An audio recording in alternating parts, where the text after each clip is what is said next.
style, I would say, it's hard to define because there's so many different kinds of people here. It's laid back, more comfortable than Manhattan, but still just very upward fashion, very trendy. Laid back, definitely, and creative. A lot of times you can see some pretty creative outfits out there. I kind of see like a pretty big mix throughout Brooklyn and throughout Manhattan. And I live in Parksville, so. It's different than, like it's different than Williamsburg. Brooklyn's so hot. It's a new frontier. That's where our peers are going, and people our age, and it's really like a very young culture here.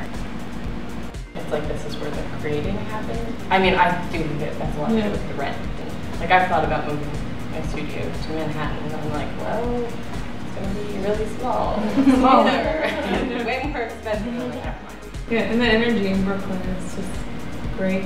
New York, it's like work, work, work, and everyone's just drained. And, but then they come out to Brooklyn and there's things going on, there's live music, there's restaurants. I had done internships on 7th Avenue, and it was way more cutthroat. And I was like, this is terrifying, I can't believe this is what I want to do with my life.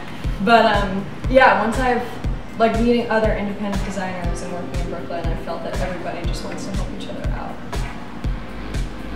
We definitely like seen it in our like customer movement too. When we opened, it was very much we were a Brooklyn store, and we had our Brooklyn designers, and that was really important, the local aspect of it. But more and more we're seeing Manhattanites like coming to Brooklyn to our store and being like, this is so amazing, like look at your community, and that's a really nice transition to see. The essence of community is so important here. Shopping locally is so important. Sourcing locally is so important. And I think having that basically ready-made community to come into and open a store that champions local, Brooklyn especially, designers.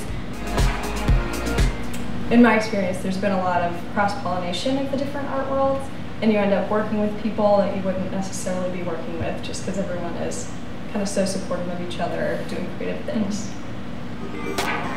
For us at the store, it was definitely like one of our founding kind of tenets that like we did want to have this community of like really supportive, great environment, a place that we could actually like introduce our designers.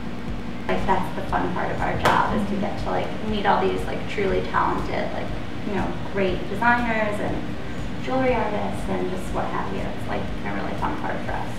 Pretty much all of the buyers I work with are women, and it's great. I feel like women are more supportive, more sensitive. When you're doing something that's so scary, like starting a business, like really putting yourself out there, it's good to have that kind of support. I think that the community is very important. I don't necessarily feel it all the time, but just coming here to Thistle and Clover and knowing Rand and Camilla has been like such an awesome experience. I feel like one of the things that definitely connects like all the different Brooklyn neighborhoods, because Caitlin's right, it is like so different from area to area. It's just that people really care about having a personal relationship to the designers, to the food, to whatever it is that they're supporting or wearing. They like local, I guess. Yeah. It's a big thing. I don't know if you guys find that with small designers. It's like even my customers that are ordering stuff for me from far away, it's like they definitely like really like the personal aspect of like being like knowing something about the designer. I think can really kind of become part of that person's world in a way by getting that piece of clothing. When you walk into a showroom or a studio or a store where you can see a designer's piece and you're not just like looking at it in the midst of a bunch of other pieces, but you're really understanding the process behind it. And I think people really care about that. When you're doing everything yourself, the product that you're making ends up being so much more personal to you. It feels like your child. So when you like see it on the street somewhere, somebody wearing it, it's just like, I'm sure it's great for any designer, but when it feels so personal, it just feels great.